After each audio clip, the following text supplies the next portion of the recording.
तो 8 तारीख और 11 तारीख को अंधश्रद्धा निर्मूलन समिति ने शिकायत दर्ज कराई थी। आप लोगों की इतने दिनों की जांच में क्या फाइंडिंग्स आप लोगों को आई है? जो धीरेन्द्र महाराज जी का जो नागपुर में वास्तव्य 5 जनवरी से 11 जनवरी के दरमियान था और विशेष करके जो 7 और 8 जनवरी को जो दिव्य दरबार हुआ था उसके पूरे वीडियोस की बारीक तरीके से अवलोकन पहानी पुलिस के द्वारा की गई है। इसमें बेसिकली किसी भी प्रकार का अंधश्रद्धा को फैलाया जा रहा है या अंधश्रद्धा निर्मूलन कायदा 2013 या ड्रग एंड कॉस्मेटिक्स एक्ट के तहत गुनाह होता है नहीं है, ऐसे निष्कर्ष पे हम पहुंचे हैं और इस प्रकार की उनको सूचना आज दी जा रही है। सर, जो उन्होंने आरोप लगाते समय कहा था कि सबल यानी बहुत परफेक्ट सबूत उनके पास है और वो उन्होंने आपको दिए हैं, जांच में क्या पाया गया, कितने फुटेज आप लोगों ने जांचे इसमें? देखिए, इसमें विशेष करके उन्होंने कुछ उल्लेख अपने अर्ज में किया था। हमने जो भी नागपुर के पहले की कोई भी एक्टिविटी या कोई भी वीडियो या नागपुर से जाने के बाद की वीडियोस हमने कंसिडर नहीं किया है। जो यहाँ पे रहने का, जैसे दिव्य दरबार जो 7 और 8 तारीख का था, 3-3 घंटे के अंदाज में दोनों वीडियोस थे जो पब्लिक डोमेन पे भी अवेलेबल है, उनको हमने बहुत बारीक तरीके से देखा है और इसमें किसी भी प्रकार का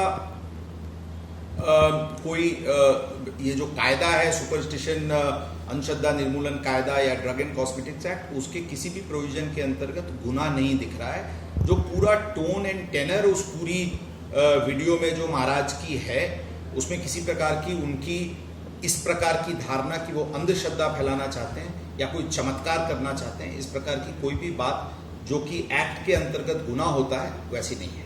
श्याम मानव ने बार बार प्रेस कॉन्फ्रेंस में ये कहा है कि पुलिस दबाव में है, मामला दर्ज नहीं कर रही है, पुलिस नहीं करेगी तो हम कोर्ट में जाएंगे। कल भी उन्होंने ये कहा। देखिए, सबसे पहले पुलिस किसी भी प्रकार के दबाव में नहीं है। पुलिस वीडियोस की बहुत बारीक तरीके से उसकी हम स्टडी कर रहे थे, उसकी ट्रांसक्रिप्ट बनाई गई थी और जो बॉर्डर लाइन इश्यूज थे उसको बहुत बारीक तरीके से देखा गया है और देखने के बाद हम इस निष्कर्ष पे पहुंचे हैं। उन्होंने एप्लीकेशन में बहुत सारे वक्तव्य पॉइंट्स लिखे थे, उसमें से बहुत सारे कुछ उसमें ऐसे हैं जो नागपुर के दरमियान के इंसिडेंट्स नहीं दिख रहे हैं। हमने नागपुर के इंसिडेंट्स, नागपुर के एक्टिविटीज़ को बहुत बारीक माइन्यूट तरीके से देखा है और इसमें किसी भी प्रकार का कोई गुनाह नहीं है। पुलिस पे दबाव का कोई प्रश्न ही नहीं उठता है और जहाँ तक रही बात हमारा जो निर्णय है उसके विरुद्ध डेफिनेटली उनके पास रेमेडीज हैं, including going to the court. उसके बारे में मैं कोई टिप्पणी नहीं करना चाहूँगा। सर, काफी दिन लगे पुलिस को उस निष्कर्ष में पहुंचे, फुटेजेस बहुत ज्यादा थे, उनकी जांच करना, बारीकी से जांच करना, इसलिए समय लगा। जी देखिए, जो दिव्य दरबार के ही जो 7 और 8 के थे वो जैसा मैंने बताया 6 घंटे के वीडियोस थे। उसकी ट्रांसक्रिप्ट तैयार करने, उसमें कुछ जो बॉर्डर लाइन इश्यूज थे उसको हम लोग बहुत ही श्योर तरीके से कॉन्फिडेंस और एक प्रॉपर निष्कर्ष पे पहुंचे। इसके लिए टाइम जरूर लगा है, लेकिन किसी भी प्रकार का इसमें कोई ऑफेंस मेकआउट होता है ऐसी बात नहीं। सर, हमने देखा इस पूरे मामले में काफी विवाद हुआ, नेशनल लेवल पे विवाद हुआ है, तो क्या मानते नागपुर पुलिस की ओर से धीरेन्द्र शास्त्री महाराज को क्लीन चिट नागपुर पुलिस ने दी है? देखिए, नागपुर शहर पुलिस किसी को क्लीन चिट या वो का विषय नहीं है। हमारे पास बहुत लिमिटेड मैंडेट था कि जो नागपुर के दरमियान में कोई भी उनकी एक्ट या ओमिशन या अटरेशन इस एक्ट्स के अंतर्गत गुनाह होता है क्या, ये देखने की बात थी और इस इशू पे डेफिनेटली मैं बोलूँगा कि किसी प्रकार का कोई गुनाह नहीं निष्पन्न हो रहा है।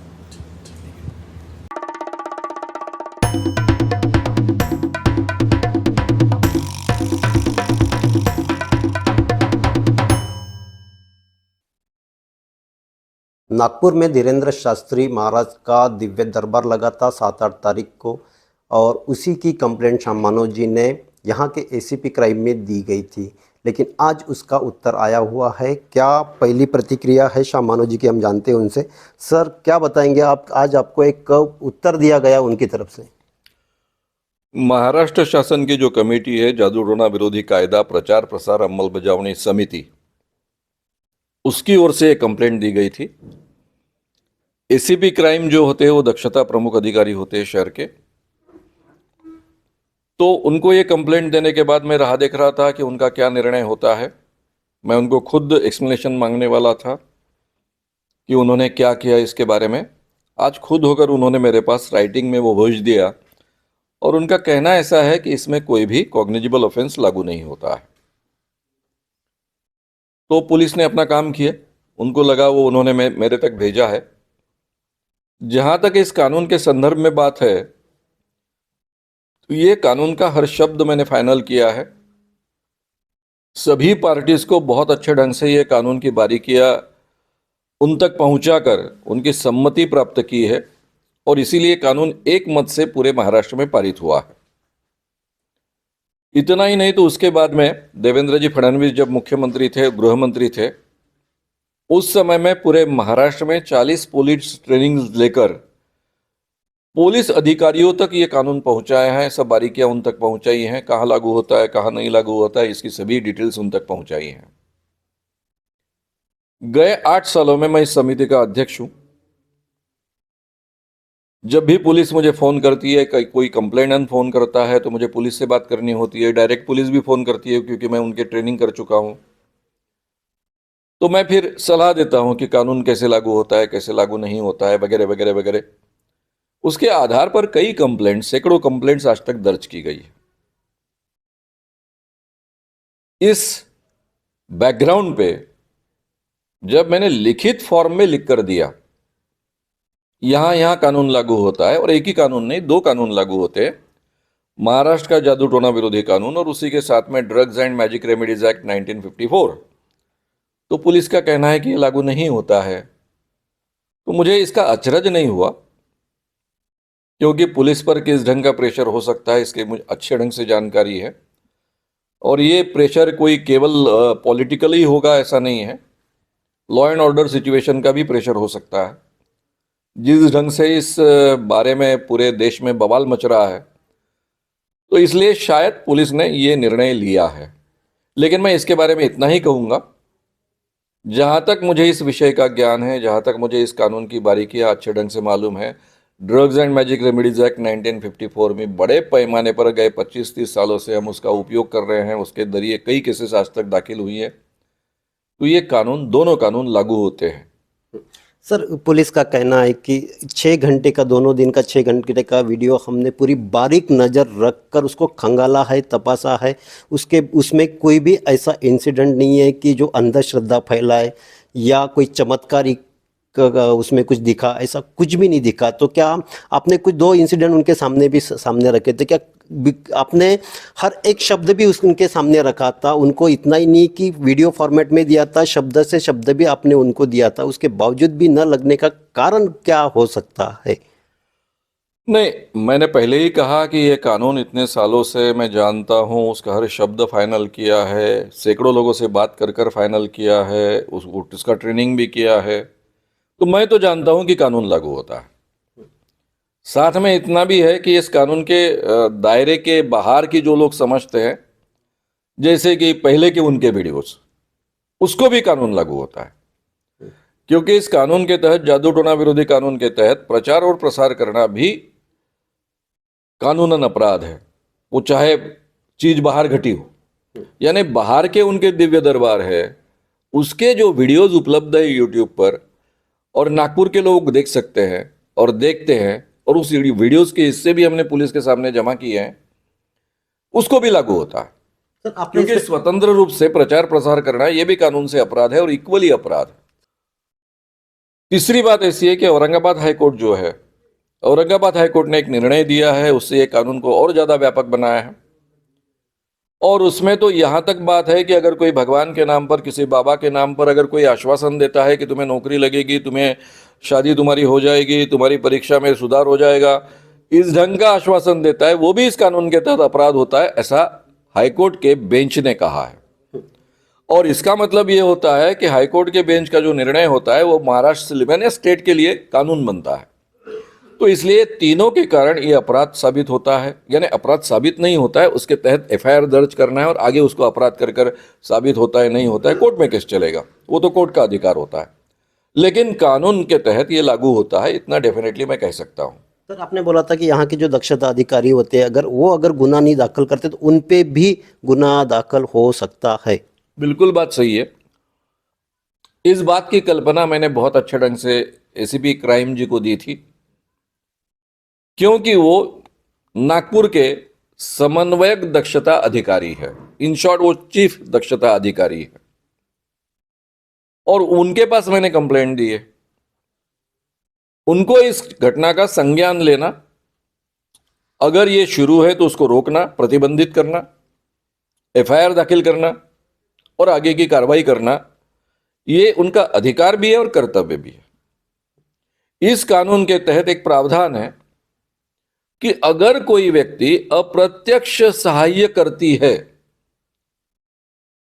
तो भी, जिसे अबेटमेंट कहते हैं, अप्रत्यक्ष सहाय करती है, अप्रत्यक्ष अबेटमेंट करती है, तो भी वो कानूनन अपराध है।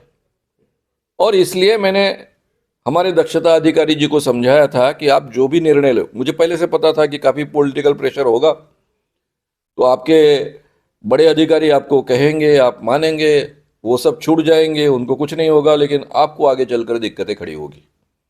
क्योंकि ये कानून में ये जो प्रावधान है उसका मतलब ये होता है कि जो भी व्यक्ति कानून का उल्लंघन करने वाले व्यक्ति की अप्रत्यक्ष सहायता करेगा, उसको भी ये कानून लागू होगा।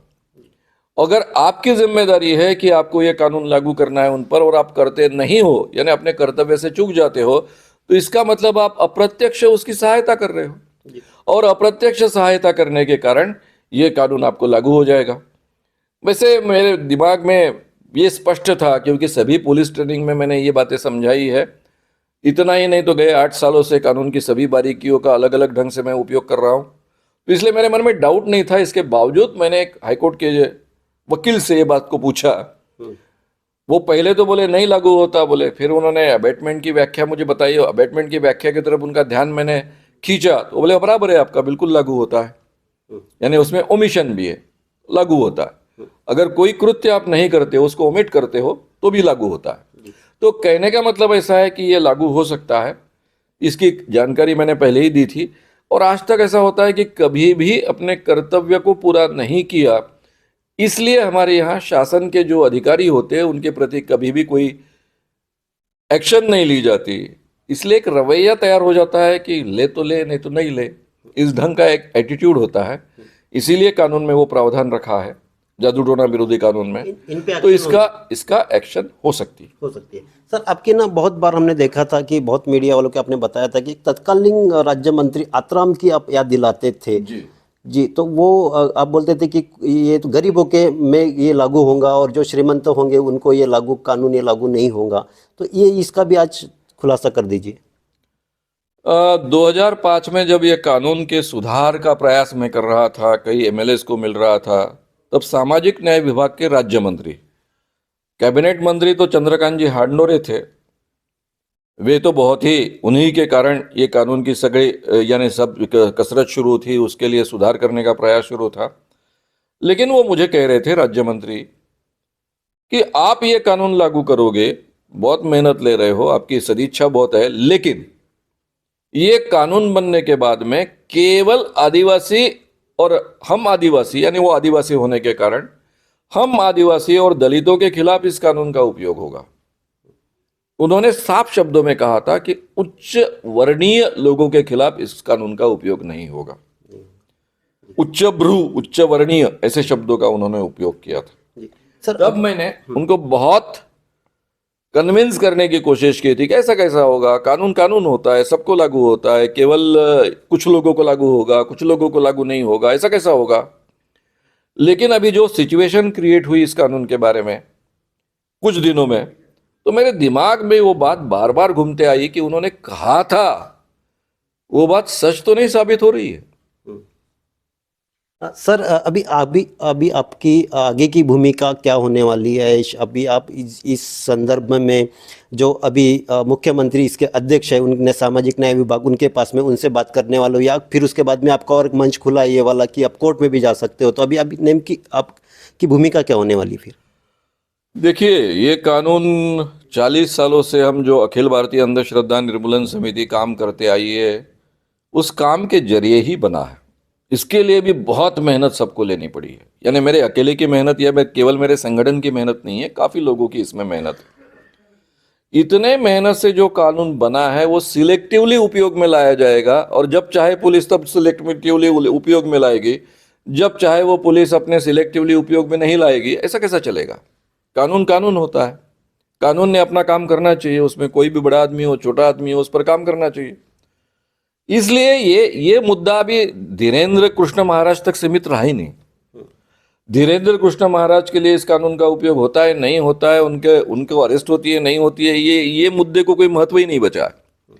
सीधी बात है कि कानून का उपयोग हम कैसा करेंगे, सिलेक्टिवली करेंगे कि नहीं करेंगे, सबके लिए लागू होगा या कुछ चंद लोगों के लिए लागू होगा। तो ये प्रश्न इसमें से निर्माण हुए हैं, और इसलिए पहला मेरा कर्तव्य है, क्योंकि इस कमेटी का उद्देश्य ही है प्रचार प्रसार करना और इसकी अमल बजावनी यानी इम्प्लीमेंटेशन करना। उस कमेटी में मैं हूं। तो हमारे जो अध्यक्ष है, जैसा आपने कहा कि सीएम है अभी, तो एकनाथ जी शिंदे जो हमारे सीएम हैं, उनके साथ में मुझे बातचीत करनी होगी। उनका इस बारे में क्या कहना है वो भी सुनना पड़ेगा। साथ में जो इम्प्लीमेंटेशन करने वाले प्रमुख है, गृह के प्रमुख देवेंद्र जी फडणवीस जो उप मुख्यमंत्री है, उनसे भी बात करनी पड़ेगी। वो खुद अच्छे वकील है, उनको कानून की तो सभी बारीकियां बहुत अच्छे ढंग से मालूम है। तो उनका क्या कहना है, क्या रवैया है, उसके बारे में भी उनसे बातचीत होगी।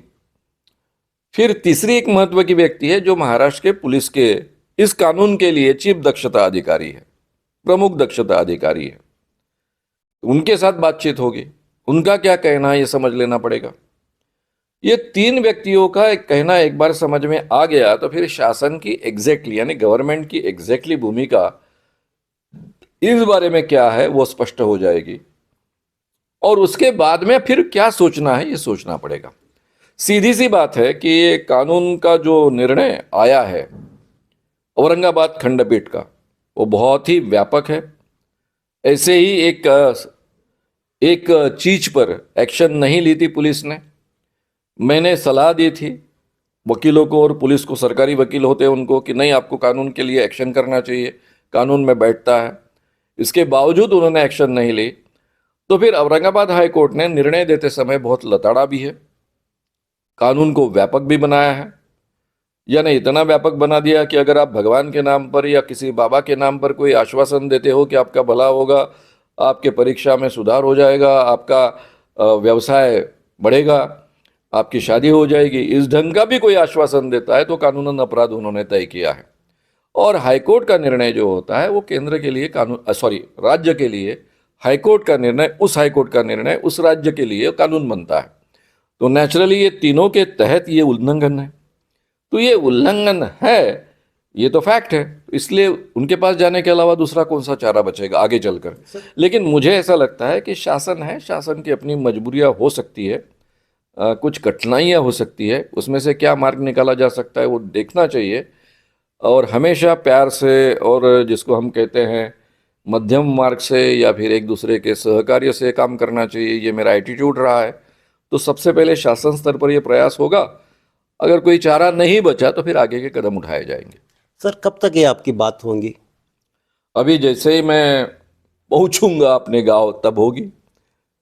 जब जाऊंगा उनका समय लूँगा, क्योंकि इसके लिए समय लगेगा, सब बारीकियाँ उनके सामने रखनी पड़ेगी, कहाँ कहाँ उल्लंघन हुआ इसकी जानकारी उनके सामने रखनी पड़ेगी। तो ये सब बातों के लिए समय निकाल कर, उनका समय लेकर ये सब बातें होगी। और समय के लिए मेरे पास कोई प्रेशर नहीं है, क्योंकि ये मैंने पहले ही कहा कि धीरेन्द्र कृष्ण महाराज ये कोई मेरा टारगेट नहीं है। कई बाबा होते हैं, उसमें से वे भी है। उन्होंने उल्लंघन किया, इसलिए उनके खिलाफ सब कुछ अपन ने किया। वो किसी भी बाबा को, किसी भी मांत्रिक को जेल में भेजना ये ना कानून का उद्देश्य है ना हमारा उद्देश्य। इस बहाने लोगों की सुरक्षा होनी चाहिए, ठगी से लोग बचे, अंधविश्वास के बाहर आए और लोगों में सोच बढ़े, वैज्ञानिक सोच बढ़े। जो मोदी जी ने इंडियन साइंस कांग्रेस का उद्घाटन करते वक्त पंतप्रधान मोदी जी ने कहा था कि ऐसा वैज्ञानिक सोच बहुत महत्व की होती है।